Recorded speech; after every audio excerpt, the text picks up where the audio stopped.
Citoyennes, citoyens, bonjour et bienvenue dans cette vidéo de vacances. En effet, comme chaque année, nous serons absents tout le mois d'août, mais ne vous inquiétez pas, on vous a concocté un petit programme estival. Nous allons découvrir des entreprises, plonger au cœur des discussions du New Space, visiter un endroit encore fermé au public, bref, vous n'allez pas vous ennuyer. Nous devions rentrer de vacances pour le dossier de l'espace du 1er septembre, mais la NASA en a décidé autrement. Le lanceur SLS, la monstrueuse fusée lunaire de la NASA, pourrait s'élancer vers notre satellite dès le 29 août. Nous serons donc prêts à faire un live pour couvrir la mission Artemis 1 s'il le faut. Bref, trêve de bavardage, aujourd'hui nous allons commencer par un petit conseil lecture. Pour ceux qui nous ont rejoints cette année, nous avons en effet sorti un livre intitulé 2040 tous dans l'espace aux éditions Alizio Science. Notre but n'était pas de prédire l'avenir, mais de donner les clés de compréhension au grand public des futurs enjeux du spatial. Si vous cherchez de la lecture cet été, je vous le recommande fortement. Et pour vous mettre l'eau à la bouche, on va découvrir l'introduction ensemble. En juillet 1969, après un voyage de 4 jours et 7 heures, 2 hommes posaient pour la première fois le pied sur un autre corps céleste que la Terre. L'événement, retransmis en direct à la télévision, rassembla 650 millions de téléspectateurs, un record à l'époque. Certains d'entre eux, en Europe, veillèrent une nuit entière pour avoir une chance de participer à l'aventure. Le lendemain, les États-Unis décrétèrent une journée nationale de célébration. Les noms de Neil Armstrong et Buzz Aldrin entrèrent dans l'histoire, aux côtés d'un certain nombre d'images. Une empreinte de pas sur le sol d'un monde étrange, un drapeau figé sur un ciel noir de jets, un vaisseau aux formes ésotériques et des silhouettes vaguement humaines sautillant de manière maladroite.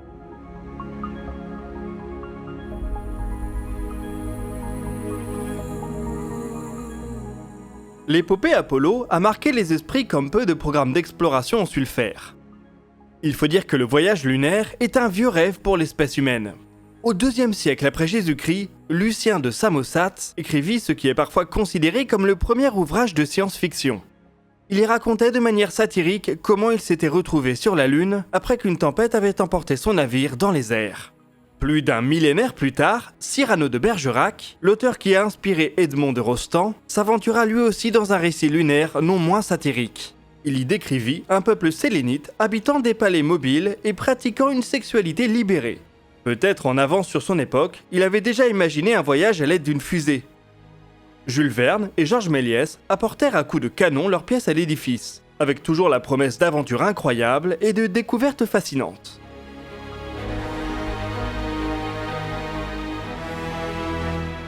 Un siècle après la parution de la Terre à la Lune, la réalité a rejoint la fiction. Pour les âmes intrépides des années 1960, l'espace était la promesse d'une nouvelle frontière, pleine de surprises, de dangers et de gloire. Werner von Braun, ancien nazi reconverti ingénieur en chef de la NASA, imaginait des expéditions vers Mars à la manière des missions arctiques du 19e siècle. Des dizaines de scientifiques et de soldats entassés dans une véritable flotte de vaisseaux interplanétaires. La Commission de l'énergie atomique américaine supervisait le développement d'un moteur nucléaire qui devait ouvrir aux hommes les portes du système solaire. On expérimentait des canons spatiaux, des lanceurs géants et toutes sortes de moyens de propulsion plus fous les uns que les autres. Les premières sondes interplanétaires partaient à destination de Mars et de Vénus. Cette fièvre spatiale, alimentée par la compétition idéologique entre les États-Unis et l'URSS, a duré un peu plus d'une décennie. Et puis, le soufflet est retombé. L'aventure lunaire s'était avérée trop coûteuse, trop dangereuse, trop difficile. Une fois la démonstration de la supériorité américaine faite, il n'y avait plus vraiment de raison de poursuivre l'effort. L'exploration de la frontière spatiale était un beau rêve qui nécessitait malheureusement des dizaines de milliards de dollars. Comment les justifier face à la pauvreté, à la faim, au manque d'éducation et aux 1000 autres malheurs qui nous affectent ici-bas ? Pour tous ceux qui espéraient qu'Apollo 11 allait signer une nouvelle phase d'expansion de l'espèce humaine, les 50 années suivantes ont donc été une douche froide. L'être humain ne s'est plus jamais aventuré au-delà de l'orbite basse. L'exploration du système solaire s'est faite à l'aide de robots. Elle a certes mené à des découvertes excitantes et des images bouleversantes d'autres mondes, mais sans le frisson laissé par une empreinte de pas. Les années 1970, 1980, 1990 et 2000 ont signé des budgets et des ambitions en baisse pour de nombreuses agences spatiales. Le grand public a suivi ces aventures d'un peu plus loin. Les sondes Voyager, la navette spatiale, le télescope Hubble, la station spatiale internationale ou les rovers martiens ont marqué les esprits, mais sans jamais reproduire l'engouement dont avait bénéficié Apollo 11. Avec la fin de la guerre froide, le rythme des lancements orbitaux a fortement décéléré. En 1967, année de tous les records, 137 fusées orbitales avaient été tirées. En 1991, on ne comptait plus que 91 tirs.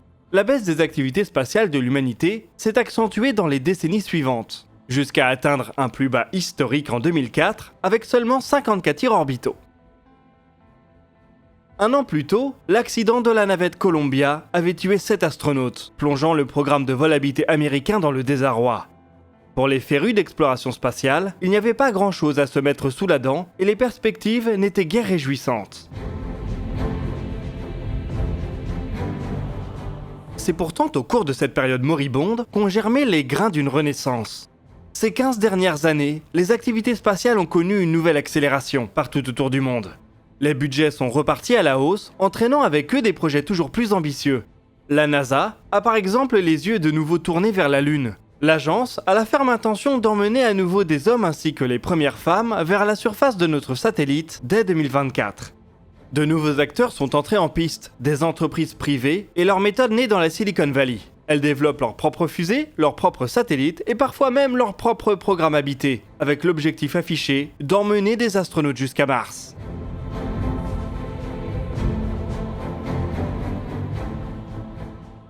Collectivement, ces entreprises ont levé plus de 25 milliards de dollars au cours de la dernière décennie. La Chine, jusqu'alors timide, a développé des projets spatiaux de plus en plus entreprenants, passant de 5 tirs annuels en 2005 à 39 tirs en 2018. Le pays dispose maintenant de ses propres vaisseaux habités, de ses propres stations spatiales et de son propre programme d'exploration lunaire. Parallèlement, le budget de la NASA devrait atteindre en 2021 des niveaux qu'on n'avait pas vus depuis des décennies. Même chose côté européen, où une enveloppe record a été attribuée à l'ESA, l'agence spatiale européenne, lors de la dernière réunion de ses États membres. En 2018, 114 lanceurs ont décollé, un niveau d'activité inédit depuis la fin de la guerre froide. On se croirait presque revenu à l'époque de la course à la Lune. Cette nouvelle ruée vers l'espace est encore un peu discrète et donc peu connue du grand public.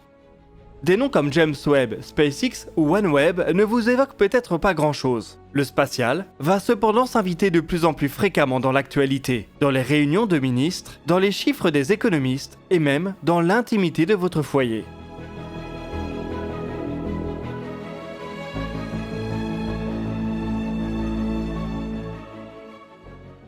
Voilà pour l'introduction de notre livre. Si ça vous a plu, vous pouvez l'acheter en librairie, à la Fnac ou même en livre audio sur Audible. Nous pouvons également vous conseiller notre jeu de société Apogée, créé en collaboration avec DTDA Games, dans lesquels vous prenez la tête d'un ou d'une entrepreneuse de New Space pour remplir des missions spatiales avant vos concurrents. Bref, encore merci à vous de nous permettre de réaliser tous ces projets. J'espère que vous allez passer de bonnes vacances, la tête dans les étoiles, et d'ici là, citoyennes, citoyens, portez-vous bien.